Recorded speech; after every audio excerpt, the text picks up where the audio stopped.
Hi friends, it's Grace and welcome back to another video. Today I'm going to be talking about the second grouping of books that I read for my first round of SPFBO 10. So originally I was going to include 3 books in this episode and then include the final 4 books together in my last video because those are the shortest ones, so I thought that 4 of them would balance a little bit better. However, the reason that I'm including 4 books in this one is because I'm not really including 4 books in this one, and I'll just go over very quickly at the start that I did unfortunately DNF one of my 10 books, and that is Millennium of the Ocean Serpent. And I won't go into too much because I really didn't read that huge of a chunk of this book, but I just unfortunately could tell right off the bat that the writing style wasn't going to be for me because I couldn't get connected to anything that was being introduced to me. And like the fact of the matter was that the last thing that I want to do is force myself through a book and then end up giving it a negative review that I then feel more negative about because I kept myself reading it when I knew I shouldn't have been. So as it stands, all I really have to say about it is that I could tell that it wasn't my style. I could tell right away, and so I just DNF'd it, and I just thought that was for the best. So with that being said, there are 3 other books that I'm including in this video, and those ones I am going to talk about in the order that I read them. So without further ado, the first of those books is going to be Ritual Income by B.L. Brown. So Ritual Income, according to Goodreads, is the first book in a series called The Witch of the Domain.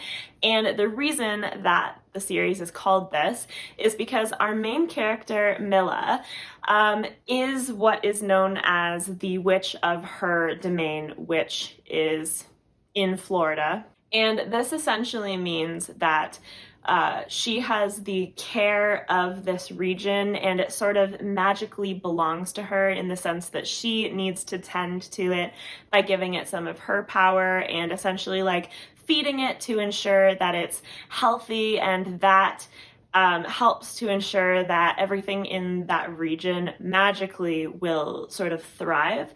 However, Milla has some trauma in her recent past, and it's not clear at the beginning of the book what this is, and we do spend much of the book kind of uncovering that, but the inciting incident is the fact that Crow, which at the moment it's slipping my mind what that actually means, but Crow is essentially like the governing body for witches, and they aren't totally convinced that everything is above the table in Milla's domain, and they send like an insurance adjuster / investigator to sort of see how she's doing, see how things are going with her, try to kind of figure out how she became the witch of her domain, etc. So she doesn't want to spill her secrets to this investigator, but she's trying to kind of keep them happy while keeping her secrets as well. And maybe also the investigator is like a very attractive male witch that they have some sparks fly right away, and that just adds another layer of complication to things. Now, after all of my ratings, this ended up getting an 8.08, which is pretty much right on a 4-star. And I will go through each of my ratings as I always do for this rating system. So in this book, the characters got an 8 from me. That 8 or 4-star was just because at first I was sort of all disoriented about what kind of book this was going to be, who our characters were, and everything felt kind of muddled at the beginning of the book. But I thought that Milla ended up being a very intriguing character, and like I mentioned, a character with a lot of trauma that she is still working through, but her relationship with her Tio and her burgeoning like friendship with the investigator that comes to look into her case. I really liked her. I liked the strength and kind of like feistiness that she shows, where I didn't always agree with her. Like I didn't like her that much at first, in the sense that I thought she was kind of making ill-advised decisions, maybe silly decisions, but the sort of decisions where like she's digging herself a hole and getting herself into a mess, where the plot doesn't really happen without her getting herself into that mess. So I was kind of like, oh my gosh, you're kind of annoying me because you're making terrible decisions. But in the end, I think that it was the reflection of a character that didn't know what to do, didn't know how to approach things, and was reacting to things in such a way that was informed by the fact that she was kind of lost. And some of the relationships that she forms throughout the course of the book with other characters, and there are a few other characters like Darkly, the insurance adjuster, and then her friend Julie, that I really, really liked those characters and their relationships as well. So just very solid. And then the plot I also gave an 8, and it's honestly for a lot of similar reasons, where at the beginning I was kind of like, man, what the heck is going on? Like, I don't get this. But as we went further along, things sort of started to reveal themselves, started to resolve out of the fog, and resolve themselves into plot threads that were coming together. And even though some of the things towards the end I found to be kind of over the top, it was a good plot. Like, it was fun to follow, and it had goals that were achieved by the end in terms of like the promise of what was going to happen and then the payoff of it at the end. So I liked it. Once again, very solid. World building, I gave a 7.5 because it was still good, but I think the world building at the beginning lent a lot to my confusion, because I don't really mind not being told all the details of things and having to figure it out. But in this case in particular, there was sort of a lot of terminology being thrown around about the governance of witches that, to me, they kind of needed some context to back them up, because when your characters are reacting to something that seems so mundane, like it seems like an American character is being like investigated by the IRS or something like that. And if you don't know how the tax system works, all of that sounds like gibberish to you. And it's like a bureaucratic system. So it doesn't even feel like it's the exciting type of magical world building. It's more like the boring type of magical world building, but it still wasn't making sense. That sounds mean. It's not like actually boring. It's just that in terms of the fact that it's a bureaucracy that we're talking about, I was kind of like, okay, I need you to explain these terms to me a little bit more. But it still ended up resolving itself. It made sense afterwards. The writing I gave an 8. Once again, I thought the writing was just really solid. I did think that the romantic relationship was well developed and that some of the spicy scenes were well written as well. They didn't feel too heavy-handed to me. They felt very well done. They were well placed, because I will admit that while I am not opposed to sex scenes at all, I do get bothered sometimes when it feels like there are very, very pressing issues that the characters should be worried about instead, and then they are just like having sex. So for me, the scenes being well placed throughout the book is important to me, and I thought that that was achieved, so I was happy about that. And then for overall enjoyment, I gave it an 8.5. Honestly, it just ended up being fun. Like, at the beginning, I was a little bit afraid that this book that seemed like it was marketing itself as a fun-ish witchy romance with a side of trauma was gonna end up being, like, not actually having that fun feeling so much, but I was very happy that once we kind of got going and got some momentum, it did have that feeling, and it did have like characters that you could root for, which is always huge for me. So for enjoyment, it was a 4.25, but it ended up getting a 4 overall just because I ended up really liking it. really enjoying it. So Ritual Income, if you are a fan of fantasy that falls on the urban side of things, like takes place in our real world, with witches, which is it's a setup that I enjoy, then I would definitely recommend Ritual Income. Okay, the second book out of these three is The Fires of Caprica by Mandy Odell, and this is an interesting one because this book, for whatever reason, when I had it on Kindle, was way like shorter than I anticipated it to be, like shockingly short.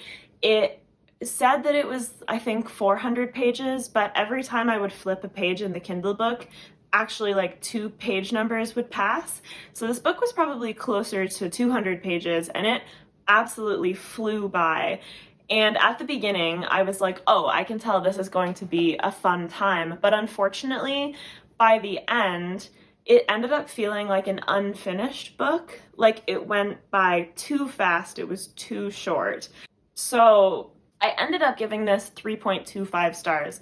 And not that that's a bad rating, but it is a little bit of a shame because to me this seemed really promising at the start. And the whole concept here is that we have our main character who is the only known survivor so far of the plague that is afflicting this city. And this city is very clearly inspired by Venice.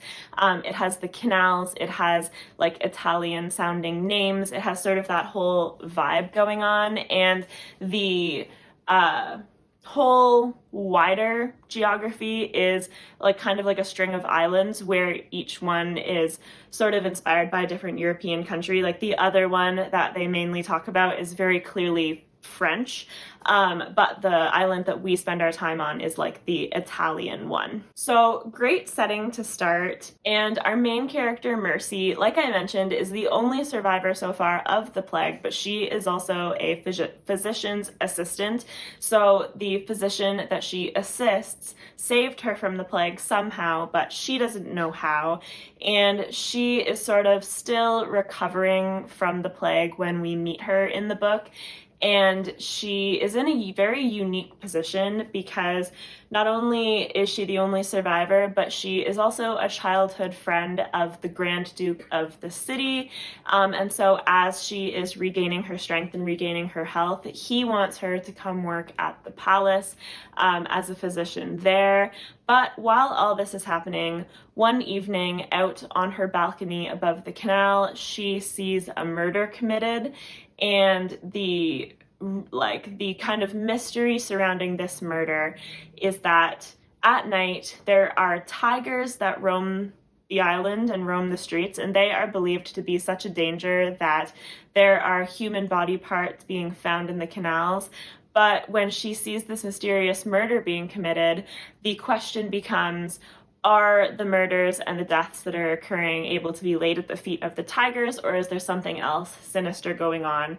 And at the same time that she sees this occur on the same night, she meets a man outside on her balcony that is a notorious thief named the Jackal that sort of takes an interest in her, and they form a relationship. And while by day the main character Mercy kind of can work at the palace as a physician, by night she can sneak out and help some of the poor people in the city with her limited medical skills. Not that she's not skilled at medicine, but the fact that this plague, as far as anyone knows, is incurable, so she can provide her assistance, but in the end, there's not that much she can actually do for people except for provide them hope and kind of just do her best. All of that to say that all of this sounds like a really interesting setup, right? But it all happens in like 200 pages. It's very, very quick. And the setting, while being interesting, doesn't end up feeling that vivid.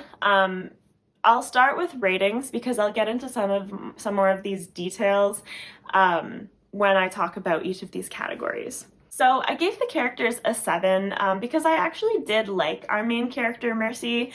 She was spirited. She kind of knows what she wants, and if she does, then she goes after it. I enjoyed reading from her perspective. There was really no complaints about that, but it wasn't anything really standing out either. She was just kind of a standard I guess, fantasy character. One complaint that I did have about the characters that made me rate it a little bit lower is that, in my opinion, there was no reason to have the characters be quite as young as they were, because the Grand Duke, like, okay, you could inherit young. However, for Mercy, it talks about how she's been training for years to be a physician's assistant, and it talks about how one of her best friends is already a young mother, and it talks about how another one of her friends is a courtesan, and these characters are all like 17 or 18.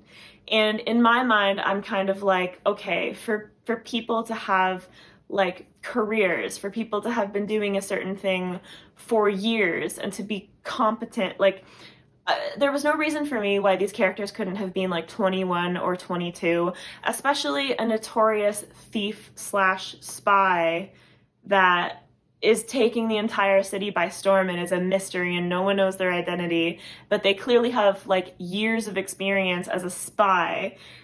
Being so young, like, I don't know, maybe it's me having, I don't mean to sound like I have a prejudice against YA characters, but that is one problem that I always had with these hyper competent teenagers, is like, it's not realistic. Like, they could just be a few years older and then they would have been able to do some of these things for like 4 or 5 years of semi-adult life. Like, if you consider that in a fantasy book you might start working at like 16 or be considered an adult at like 16 instead of 18. But I can't conceptualize the fact that she's a respected physician's assistant and fully qualified, like almost as a doctor at like 17. I have trouble with that.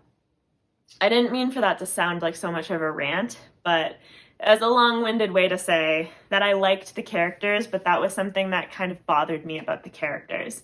The plot I gave a 6 because at first it seemed like the plot was going to be about solving how she was cured from the plague and solving this murder that she saw happen, but then so many things are added to the plate, and then the setting kind of falls to the wayside in lieu of like the plot just happening so much right now. But even then, the plot was mostly just her going to the palace, the Grand Duke like flirting with her and trying to remind her of how close they used to be, and then her going out on nighttime excursions with the jackal, who's the thief. And all of these things would be okay if the book was longer, because they could be slowly building up to whatever is going to come to a head and whatever plot is going to happen. But they kind of just abruptly like explode into events at the end of the book with no build up, or at least I didn't really feel like we were building up to it, because it all happened so fast and then it ended.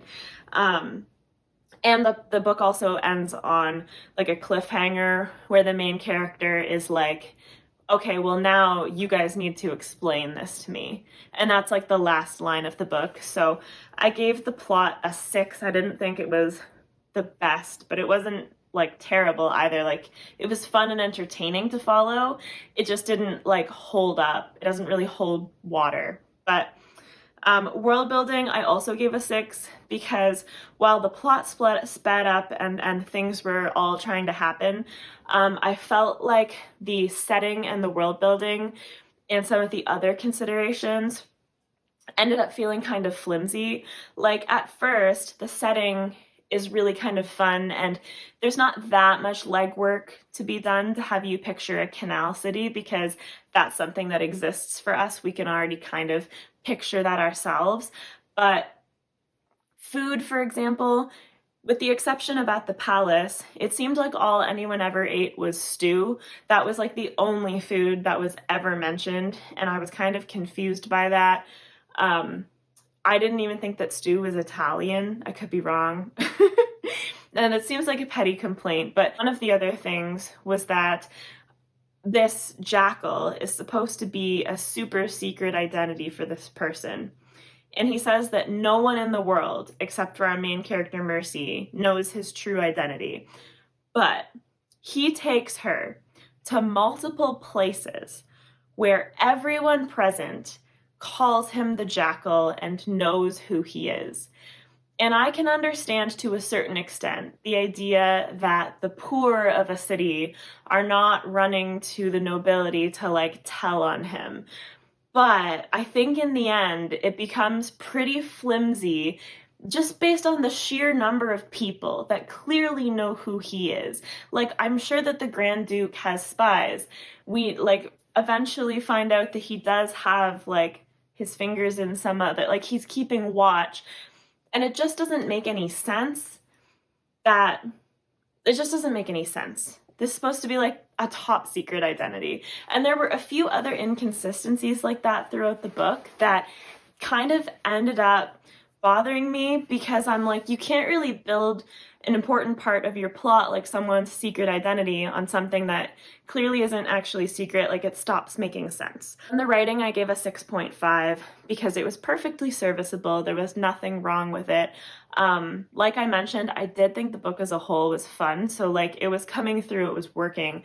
But I did notice that towards the end of the book, it seemed like there was many more like grammatical errors and typos, and I don't know if that had anything to do with the EPUB version, but it seemed to me like the final maybe third of the book just hadn't been edited as much as the first part, and it's just kind of unfortunate because like that change made it even more obvious, those mistakes in the final third, just because earlier in the book they didn't exist. But the actual writing skill was good and it was enjoyable. And I also gave enjoyment a 6.5. So yeah, like I've been saying the whole time, like the book was entertaining, it was fun, but I didn't end up really forming an attachment to anything that was going on because everything developed so fast, everything happened so fast, and then it was over without me, like it felt like without even blinking, like it was already done. So 3.25 stars, because I don't think that this was bad. I just think that it, for various reasons, like it didn't completely work for me. But I still think, like, I don't know, it's tough to determine exactly who to recommend this to because it's kind of outside of my usual reads, but I do think that people will enjoy this. So if you've heard this and you think that it sounds good, then I think that you should definitely give Fires of Caprica a try. Okay, so just like last video where I had said that The Oathsworn Legacy by K.R. Ganji was my winner for that portion of the video, we have come to the final book of this video, which is definitely my favorite of this segment, and that is Oak King, Holly King by Sebastian Nothwell. And so this falls into an interesting combination where it does follow sort of a lot of the fae tropes that you're used to seeing in sort of like the A Court of Thorns and Roses type books, while being like a male-male romance, which I thought was a great combination, and I really, really enjoyed this book. So you have the concept that we're dealing with here is that one of our main characters, Butcher, is a fae, and he is sort of like, he is a craftsman, he is like a master leather worker, but he's also known as the Butcher because he is very skilled with weapons. He participates in the wild hunt of the fae, but he would like to earn himself like a little bit more respect, a little bit more of a name for himself, because he doesn't like how fae that are knights can essentially just overrule him whenever they want. So he participates in a melee, and in the end, the queen basically decides to crown him. He wins the melee, I should mention. And the queen decides to crown him as her Oak King.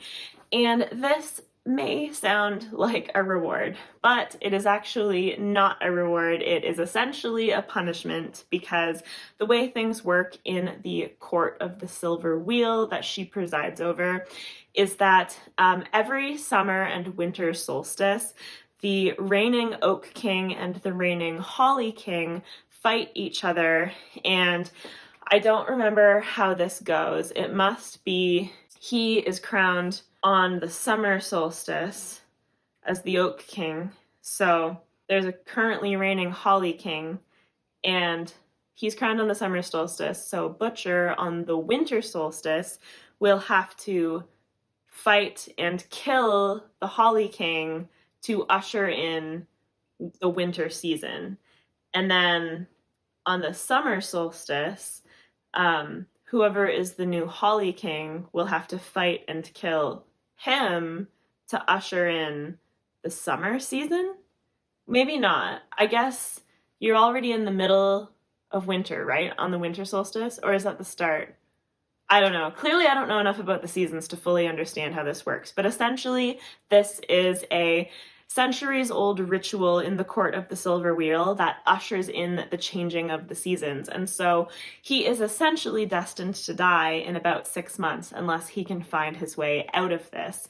And he kind of works some magic and asks the strings of fate to point him towards the person who will help him secure victory.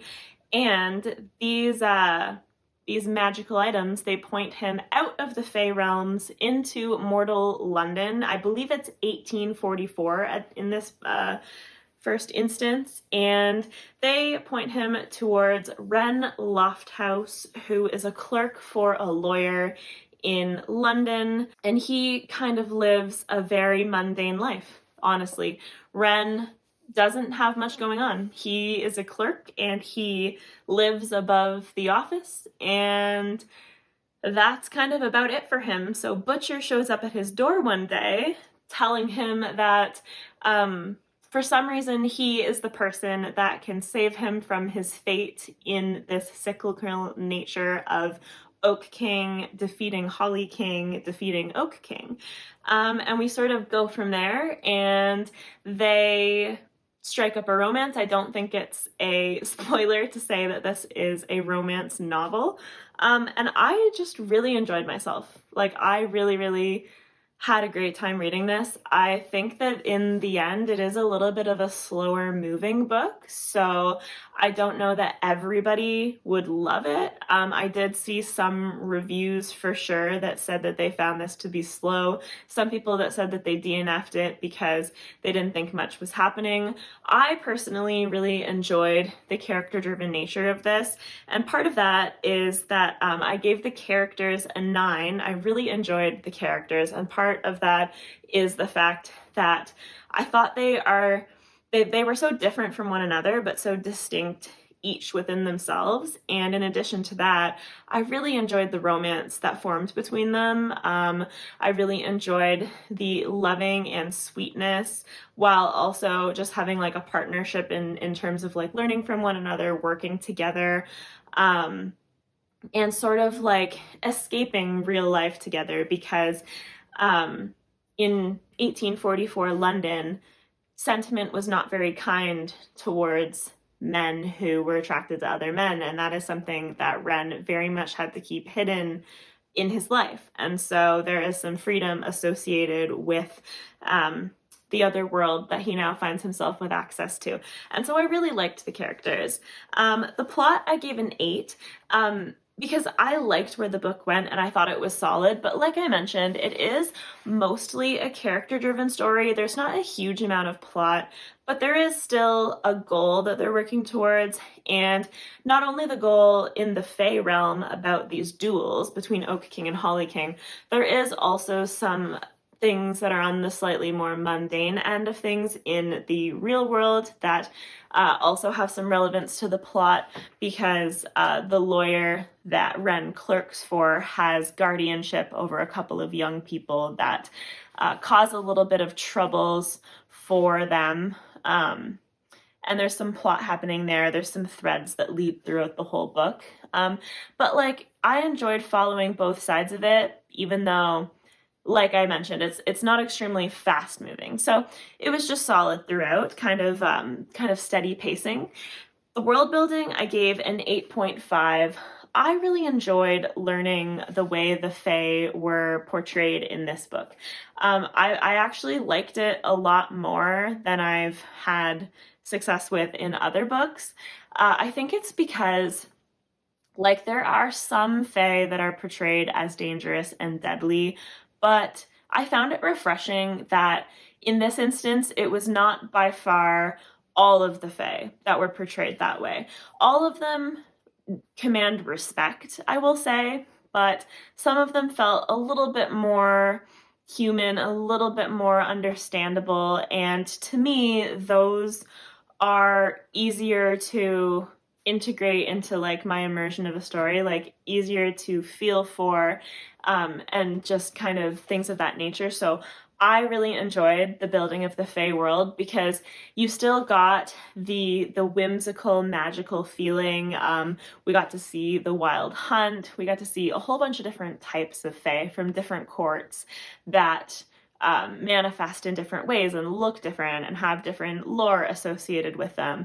But I just really liked the portrayal of some of the individual Fae that we met. So I really liked that. And then the writing, I also gave an 8.5, and that's along with enjoyment that I also gave an 8.5. The writing, I just thought was very descriptive and evocative.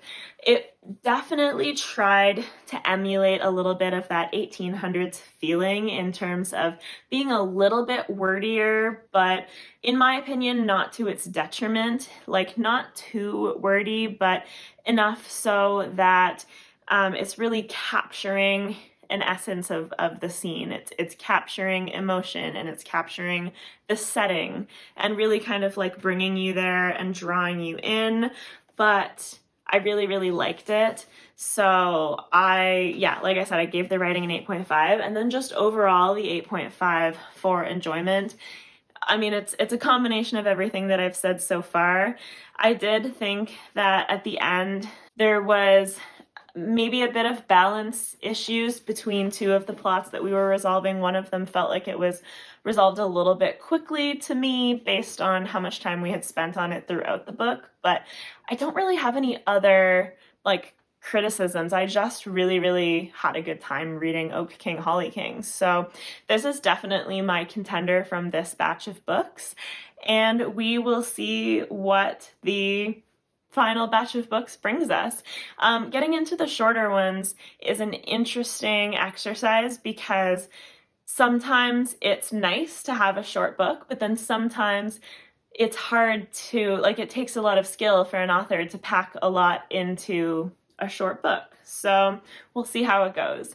But that is it for talking about these three books. So I really hope that you enjoyed listening to what I had to say about them, and I would be really interested to know what you think as well. So drop me a comment if you feel like it, and please like this video if you liked it. Subscribe if you'd like to see more content from me. As always, I'll have me and Ben's Discord and my socials in the description below if you're interested in any of that stuff, and I hope you have a fantastic rest of your day. Bye!